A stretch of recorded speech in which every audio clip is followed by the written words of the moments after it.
Hello mga kaits! Welcome na naman sa panibagong vlog. By now, malamang nakita niyo sa thumbnail natin kung nasaan kami ngayon. Bigla ang Osaka trip. Nandito kami for 5 days. At syempre, may makapakita kami sa inyong sistayan namin, no, na isang Airbnb na owned by a kabayan. No? Kaibigan tayong may Airbnb dito mga kaits. At syempre, yun ang natin, i-feature dito sa video na to. Tapos syempre, yung yung mga makakain natin, makita natin, puntahan natin in the future days.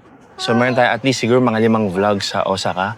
Don't forget to subscribe to our channel, syempre, para mapanood nyo lahat ng videos at syempre yung Agoda codes natin at yung mga Klook codes natin. No? Tapos syempre, yung meron tayong special discount code dito sa Airbnb na good for 12 packs. Good for 12 packs. Pwedeng buong pamilya, pwedeng buong barkada.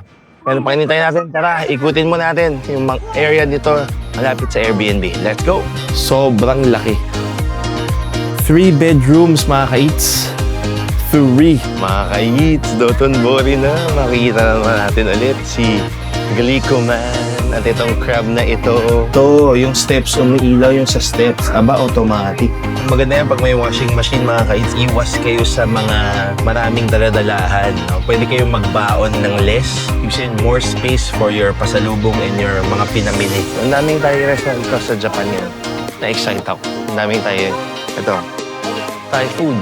Tapos yung quality talaga. Tingnan nyo to. Ang sarap i-grill niya. Ito yung sofa bed.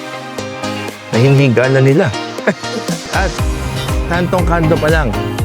Uniqlo na. Saka GU. Welcome dito sa Nami Lux Home sa Osaka.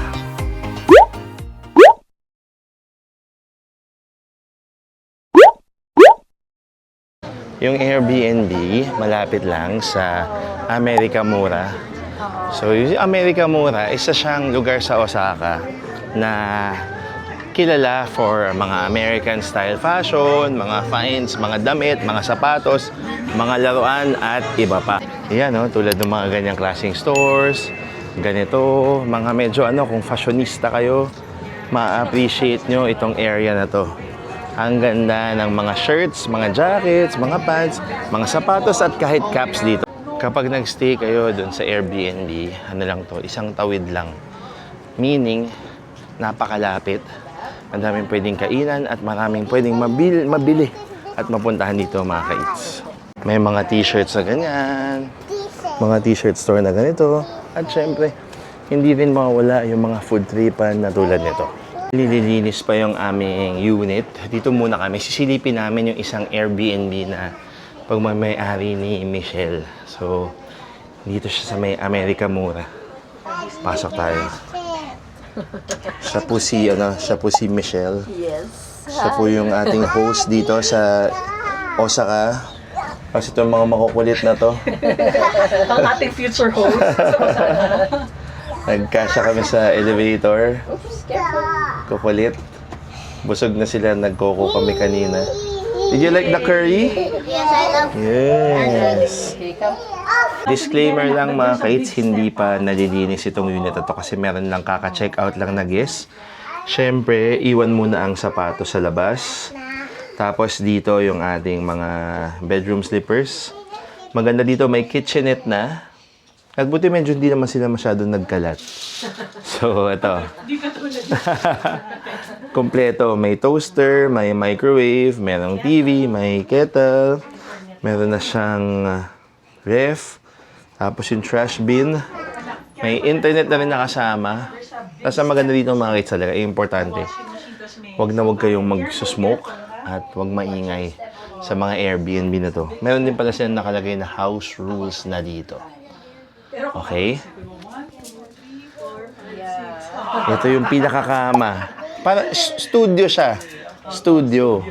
So, mayroong bed, mayroong sofa dito. May work table. Tapos parang meron ditong corner for your clothes and mga gamit. Tapos parang queen-sized bed. Double. Pero parang kulit, no? Ilang cm, malaki sila ng 10 cm. Parang mas malaki to. Double siya pero... So, double bed, pero parang malaki siya, mga ka-eats. Tapos, meron na rin silang sabitan ng towels dito. May washing machine din. Malaki yung So, pwedeng maglaba. Okay, maganda yan pag may washing machine, mga ka-eats, iwas kayo sa mga maraming daladalahan, no? Pwede kayong magbaon ng less. Ibig sabihin, more space for your pasalubong and your mga pinamili. Tapos, kumpleto na rin yan, no? Mga shower gel, shampoo at conditioner. Tapos, ito yung kanilang standard to, parang nabibili siguro talaga yung ganitong vanity and closet. Tapos, syempre, Japanese toilet. Yan. Ang ganda. Ma'am Michelle, magkano to per night? Magkano siya per night? Wait lang, Itong, check natin hindi ko Ayan, siya ayan. memorize eh. so, bago nyo masilip yung room namin mamaya, ito muna, papakita namin sa inyo. Dragon. It's right in the heart of Shinsaibashi. Mamaya paglabas natin, Oh, Shinsai Bashi na agad. Ano na siya? Maraming Daimaru na. Daimaru na. Oo. Tapos pag dumiretso ka, Uniqlo na, tsaka GU. Mahilig mag-shopping, no? Oo, shopping. Shopping, talaga. G, Uniqlo, tapos pag magpo-food trip kayo, malapit na sa Sa Dotonbori. baba nga, nandiyan lang. Sa baba, ang dami ng kainan. Pag mahilig sa vintage, America Mura. Sa mga bars, maraming nightlife dito.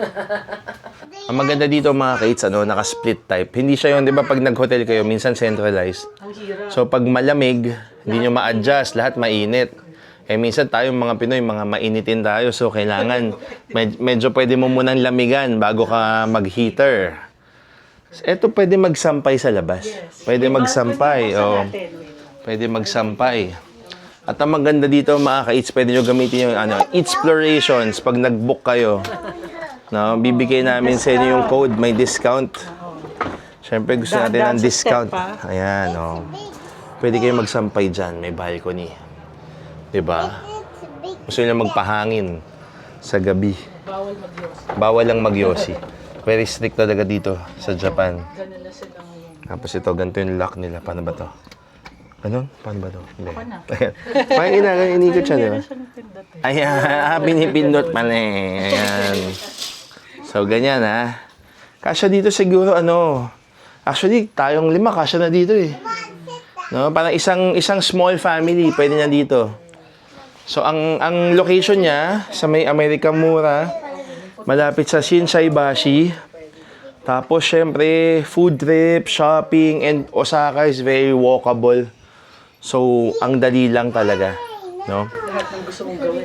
aside from the double-sized bed, meron pa siyang mattress sa ilalim. Oh. May dalawa.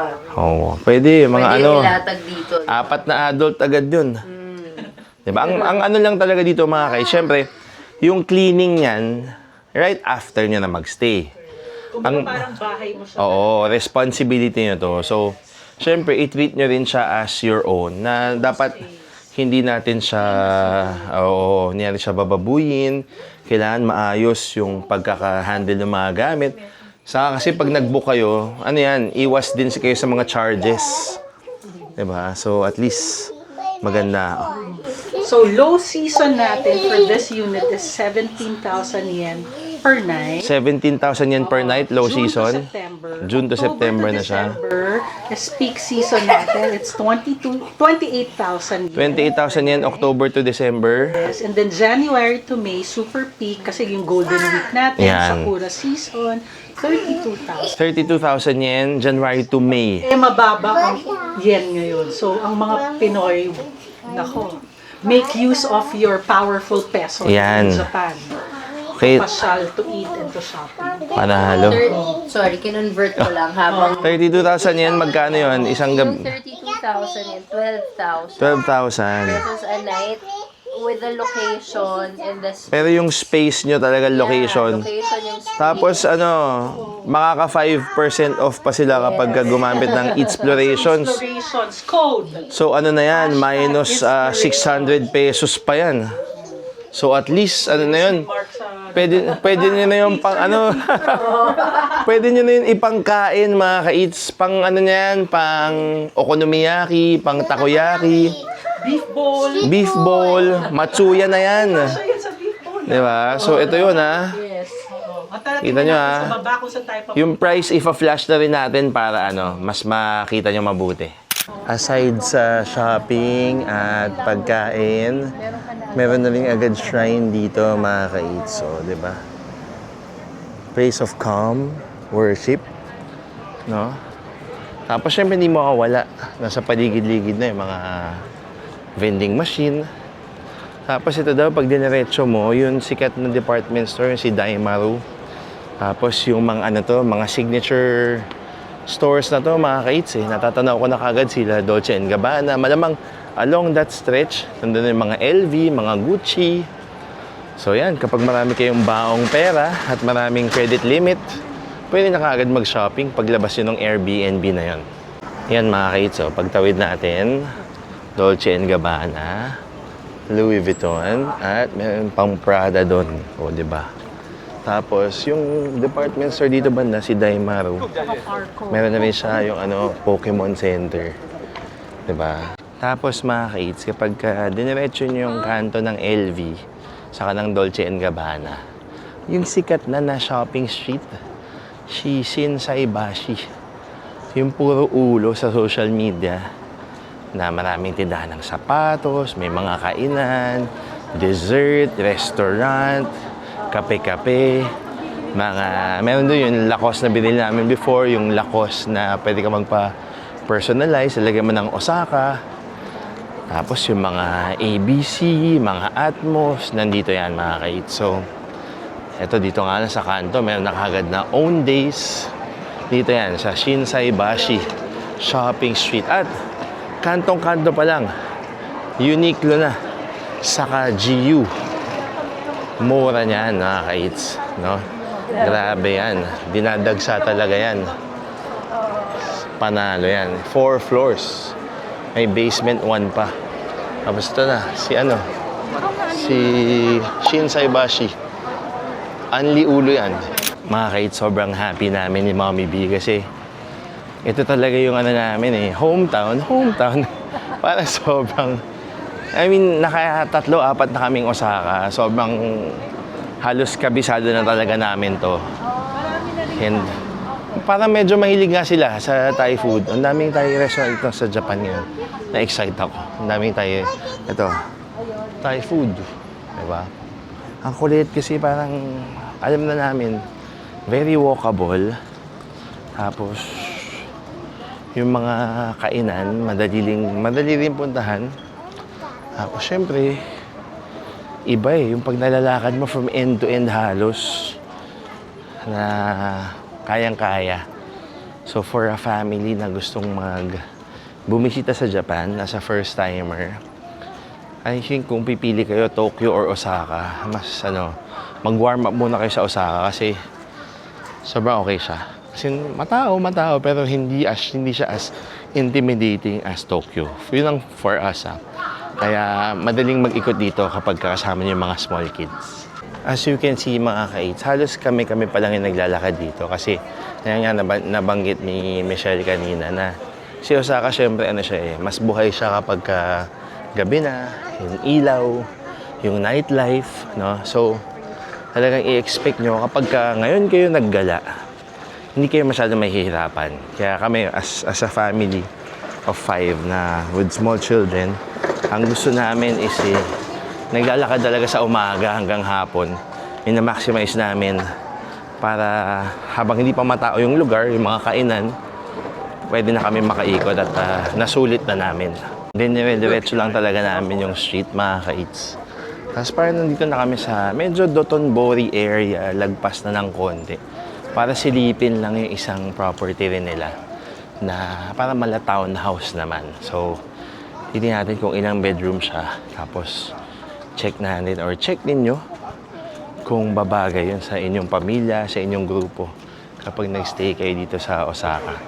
Maganda kasi pa for us, ang pinili namin, kung hindi kami makahanap ng apartment type hotel, nag-Airbnb kami kasi iba yung comforts na meron kang kusina, meron kang laundry, meron kang sampayan, malaki yung space. More often kasi mas malaki yung space. Kasi pag sa hotel, mga hotel dito, pag nakita nyo online, ang liliit. Tapos syempre, mahal na rin siya. Or tipong talagang good for two lang siya. Hindi nyo talaga mapapagsiksikan yung grupo ninyo or yung pamilya ninyo. So, maganda yan, mag-Airbnb kayo. Kaya, nakita nyo yung unang option. Ito, pangalawang option na. Tapos mamaya, papakita namin sa inyo yung pangatlo kung saan kami magsistay dito ng 5 days sa Osaka. Ito na yung next location. Malamang dito sa building na ito. Yung isa pa nilang Airbnb. Tara, silipin natin. Ay, hindi. Dito pala. Mali. Townhouse nga pala, mga ka-AIDS. So, yun lang yung landmark nyo. Pero, ito pala yung isang unit nila. So, Nami Lux Home Osaka. So, since townhouse nga pala, no? Again, buti dito may basurahan na sila kahit pagpasok nyo pa lang. Tapos ito, no smoking talaga. At ito na yung pinakabahay. Ang kulit. Ilang bedroom siya? Parang 2 rooms siya. 2 rooms. Kasi second floor and third floor. Okay. Or yung third floor natin, all tatami. Okay. So, photons. Okay. Pero dito sa baba, gagawin kong dalawa siya na sofa bed. Okay. So, second and third floor. Pero sa baba, lalagyan pa ng sofa bed.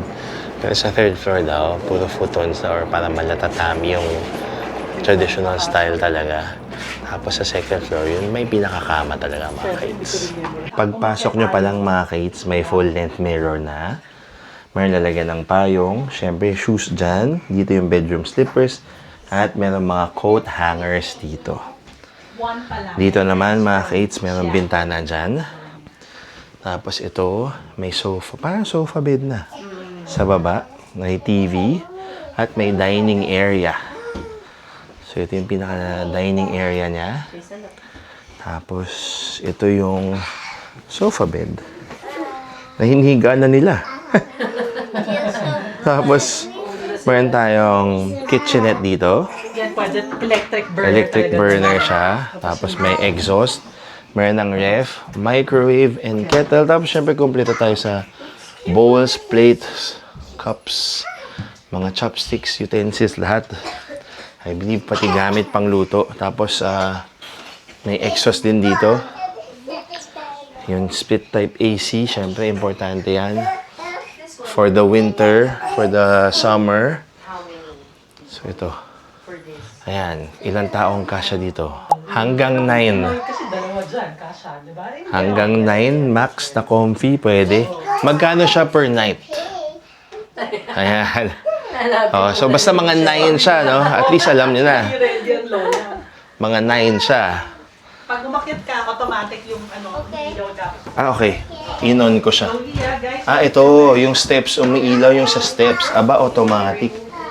So, ito yung kanilang stairs. So, ano lang to, medyo pag may kasama ka yung senior, sa baba na sila. Pero, ito may bunk bed dito, no? Nasa taas daw kasi yung... Nasa taas yung toilet. Okay. So, dapat yung senior matibay-tibay pa yung tuhod. Hindi pwede yung ano. Dahan-dahan. Ito. So, ito yung kanilang bunk bed. At may single bed dito. Aba. Kasi nirenovate Okay, natin wow. yan. Ito. Bagong-bago. May Siyempre, bago pa nga. Japanese toilet. Tapos ito, Yung shower natin hiwalay. yung shower. Yan, maganda dito. Shower hiwalay. May sink dito sa labas. Ayan. Tapos syempre kasama na. Shampoo, conditioner, body wash. Tapos hot and cold shower. Bago dito. Automatic. Tapos ito. May storage dito. Tapos meron ding split type. Merong mesa dito. Single bed. Oh, dahan-dahan pag akyat. Oh, wow. Oh, that's the third floor. Tas may Tatawid third kasi floor pa dyan. dito. Careful. When you go down there, it should be Medyo sideways. matarik lang talaga, no? Sideways. Dapat parang... So, kailangan maingat kayo dito, silver. mga ka-eats, no? Ganyan. Parang one step at a Parang meron time. tayo, pageant. So, kailangan matitibay ang tuhod, bawal mahina tuhod. Or yung senior, sa first floor lang or dito lang. Yes. So, dito yung mga yung mga batang, yung mga pamapamangkin, mga bata-bata, pwede dito, mga ka-eats. Akitin natin. Okay, akyat. Medyo matarik. Ayun, ito. Ayan, wow. So, kasya pa 3 dito. Maganda dito, may sarili silang aircon. At meron na yung sariling cabinet. Oh, galing. Mga ka-eats, 16,000 kapag low season. Yen yan, ha. 24,000 kapag ka-peak. Super peak is 32,000 yen per night. So, good for mga until 9 na comfy. Siguro sagad yun na hanggang 10. Pwede naman siguro. So, kayang-kaya na yun, no? Per night nun, mga 1,500 yen per person. So, pasok na pasok for the whole family. And 5 minutes away sa Dotonbori. Medyo ingat lang sa hagdan. No? Townhouse style na Airbnb dito sa Osaka. Pwedeng-pwede na. So, pwede nyo paggamitin yung code namin na Explorations para maka-discount kayo. So, bibigyan namin kayo ng referral. Okay? So, bibigyan natin yung WhatsApp, saka yung kanilang official Facebook page. I-message nyo sila doon. Gamitin nyo lang Explorations, EATSPLORATIONS. Hindi pwedeng wrong spelling. Bawal ko lang ng S. Bawal Exploration. Explorations para makakuha kayo ng discount sa kanilang mga properties, mga ka-eat. So, kung naghanap kayo ng first time sa Osaka, gusto nyo marami kayo, pwede yung pang-una, mga 4 to 6. Ito, mga 8 to 10. Tapos mamaya, yung papagstayan namin hanggang 12 daw yun max. Kaya excited na ako ipakita yun sa inyo. After dun sa townhouse style na Airbnb, lumikiw lang kami from the corner. Tapos nandito na kami ngayon sa street na parang parallel na siya ng Dotonbori, mga ka-eats. So marami mga stores. Shabu-shabu. Mura yan. Murang eat all you can daw. So murang eat all you can. Parang Chinese na nga ito eh. Tapos yan, may mga Chinese stores. Tapos syempre may mga small hotels in around.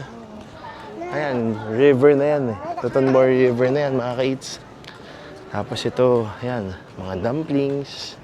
Ito may hotel. Galing. Lapit lang. Mga ka-eats, Dotonbori na. Makikita na naman natin ulit si Glicoman at itong crab na ito. Itong crab na to, kung naalala nyo yung dati namin ginawa na nag-river cruise kami dito, dito yung sakayan nun, mga ka-eats. Kapag nakita nyo na yung crab na yan, alam nyo na, bababa na kayo doon sa may gilid ng river, tapos yan na yung sakayan, mga ka-eats. Dito yan, ito yung boundary. Dito yung tahimik na part.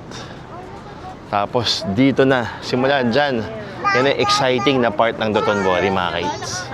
Doon sa mga nakakaalala ng Bon Kondo Namba Nipponbashi na reels namin, hindi ko kung na-vlog namin yun eh. Malapit na to doon. Kasi yung signage, yung isang signage ng Dotonbori Street, ito, parang papuntang Kurumon Market.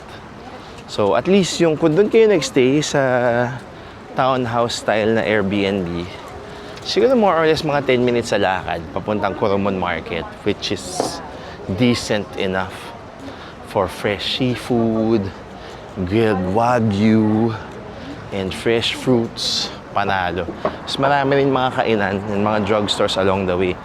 Kung kayo ay nakailang beses na mag-Japan, usually alam nyo na minsan or madalas mas mura pa yung mga drugstores kesa sa Donki. So, i-check nyo mabuti kung may mga papasalubungan kayo, may bibilihin kayo, pwede nyo i-check yung mga drugstores tulad ng mga Sugi, tapos meron parang orange, blue, and white yung parang pinaka-logo. Kasi at least makakatipid kayo, mas marami rin kayong mabibili, mas marami kayong mapapasalubungan. After a few minutes lang from Dotonbori, dire-diretso lang. So dito sa Namba Nipponbashi ang tawag dito. So malapit na tayo sa Kurumon Market, yung sikat na market. Lalo kapag umaga kasi talagang fresh na fresh yung mga sashimi, yung mga fruits, mga produce dito. And sikat talaga siya sa turista. And I believe may mga locals din naman na namimili dito. Pero syempre, yung presyo, malamang mas mataas siya than sa ibang parts ng Osaka. Ito na mga ka-eats, si Kurumon Market. Tingnan nga natin kasi usually kapag hapon na, may mga sarado na rin. Pero parang buhay pa actually. Grabe oh. Strawberries, oden, tapos mga grilled meats. Amoy mo pa parang buhay na buhay pa. Galing ah.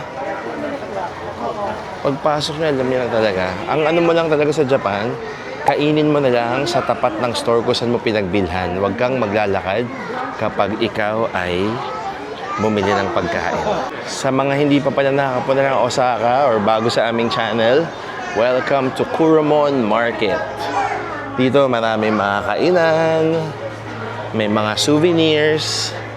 Tapos, syempre, dito kayo makakain ng mga otoro, chutoro, mga fatty tuna, mga wagyu, Kobe beef. Ito, papakita ko sa inyo yung suki namin. Suki. Suki kami dito. Pag nagkukurumon kami, dito kami bibili ng fatty tuna. Kaso lang, sarado na siya. Si Kuromon Omaru.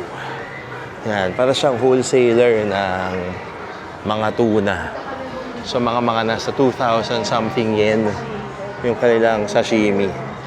Tandaan nyo Omaru dito sa Kuromon. Kumanan kami from the sashimi place. Dito, masarap yung beef dyan mga ka-eats. Tapos ito rin, yung takoyaki na to pag umaga, sobrang haba ng pila dyan. Mainit yan lagi. Tapos ito, mga grocery. Ito, meron drugstore. So pag naglakad kayo dito, hindi lang pagkain mabibili ninyo.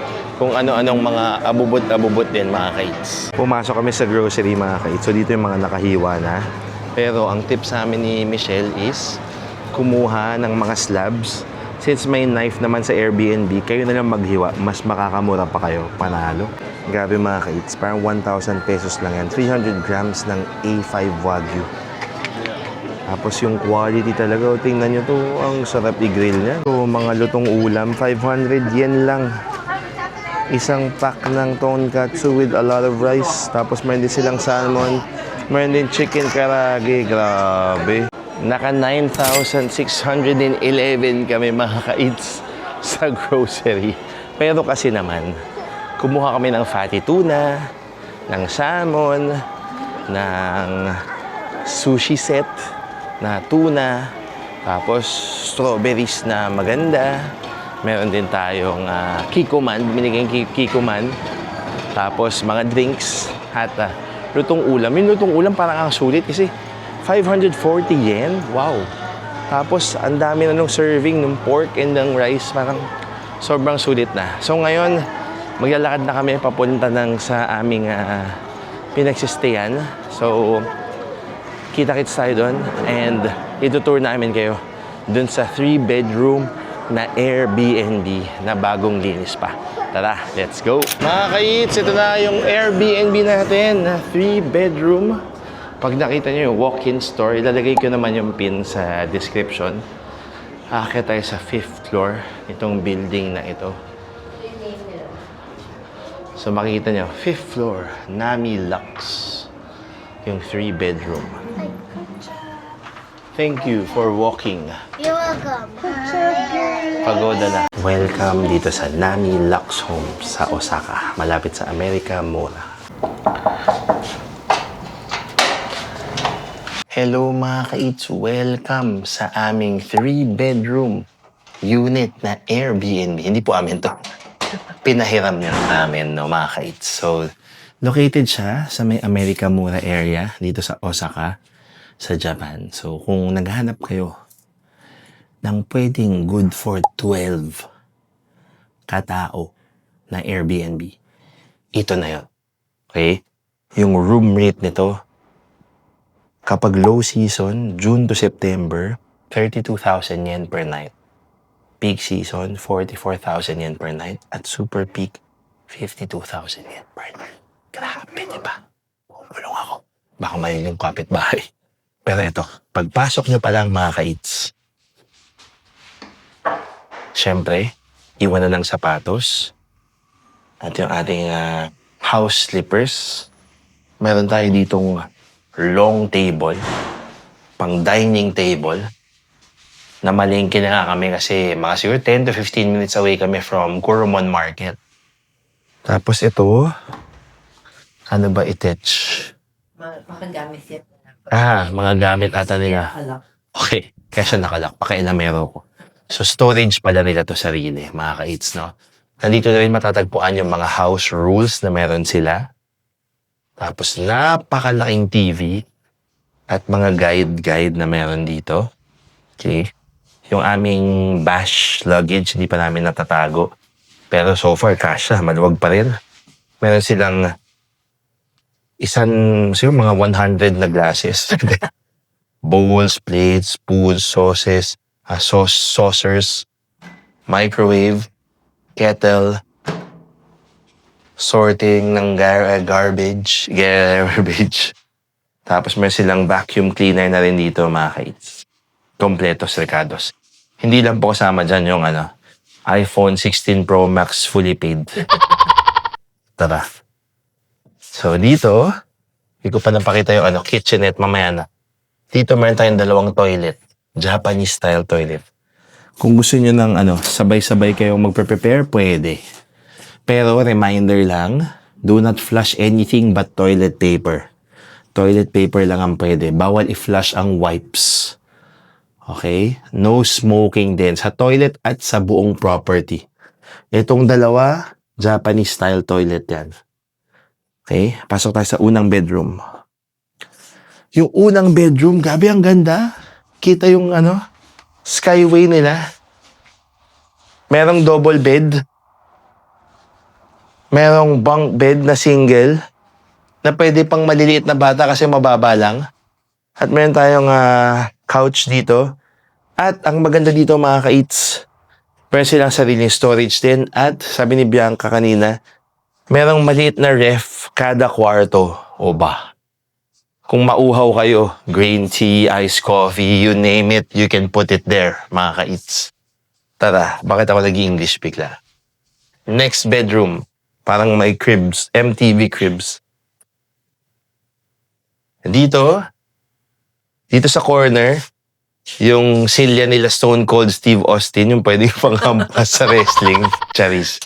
Pero ito, ganun din, double bed, bunk bed, merong ref, merong side table, at meron din tayo ditong lamp, couch, and storage. And our babies are here. Tulog kayo dito mamaya? Other room, okay. Second bedroom, okay? So, parang kada kwarto talaga, 4. 4 na katao, 4 ang kasya. So, 12. Dito, ayan din. Parang 1.5. Tapos, meron parang medyo queen na to eh. Parang queen bed, tapos ito parang pwedeng sofa bed. Ito ata siguro yung master's bedroom in a way. Sobrang laki. 3 bedrooms, mga ka-eats. 3. Ano sabi ko kanina? Basta, pinakamahal, 52,000 yen per night. Low season is 32. Peak season is 44. Grabe. Super peak is 52. Tara dito sa kanilang kitchenette. Ang maganda dito pala, mga ka-eats, yung AC. Pwedeng heater, pwedeng cooler. Ito yung kanilang kitchenette. Yung kitchenette nila, very cute. May parang inductionist dyan. Tapos may mga gamit na rin sila dito pang luto. Okay. Tapos, parang may filter pa nga siya ng tubig. And then meron lang pang mga ladle, tongs, knife, storage. Tapos dito, favorite talaga namin yung Mommy B kapag mayroong washing machine. At maganda, kompleto with the sampayan. Na i-figure out natin kung paano i-arrange. Meron tayo ditong vanity and sink. Lalagyan ng mga gamit-gamit. At, syempre, shampoo and body wash, hot and cold shower. Walang bathtub, pero merong ganyan. May spacious na shower. Bam! Pwede. Diba? So, kung naghahanap kayo ng pagsistayan na parang kasya yung buong barangay dito sa Osaka, i-check nyo to, mga ka-eats. Grabe. So sa vlog na ito nakakita kayo ng 3 options ng pwedeng pagstayan. No, yung medyo parang pwedeng pang small family, meron yung pwedeng pang 9 na tao. Tapos ito, 1, 2, 3, 4 times 3 equals 12 na tao ang pwede dito sa 3-bedroom apartment na ito. Airbnb. Sa may America Mura na walking distance lang sa Shinsaibashi, sa Dotonbori, Ebisubashi, Namba, and many more mga kaits. So, alam niyo na gagawin mga kaits. Nasa description box yung kanilang details, WhatsApp link ng kanilang official Facebook page. At ang good news ko sa inyo, pwede nyo gamitin ang Eatsplorations para makakuha ng 5% discount sa kanilang mga properties kapag nagstay kayo dito sa Osaka. Maraming salamat mga kaits sa panonood. Ito na muna yung ating vlog. Abangan nyo yung mga pag-iikot namin at sana makapag-food trip tayo sa Osaka kasi maraming masasarap na pagkain dito. Don't forget to like, comment, and subscribe to our channel. Don't forget to use our promo codes, Eats Agoda, the TANs for Agoda Hotels. Tapos meron din tayong Agoda Eats, TANs Activities for Agoda Activities. TANs Activity lang pala for Agoda Activities. At syempre meron pa rin tayong Eats Group at the TANs Group. Maraming salamat sa panonood. Until our next kain at gala dito sa Osaka, Japan. Bye-bye!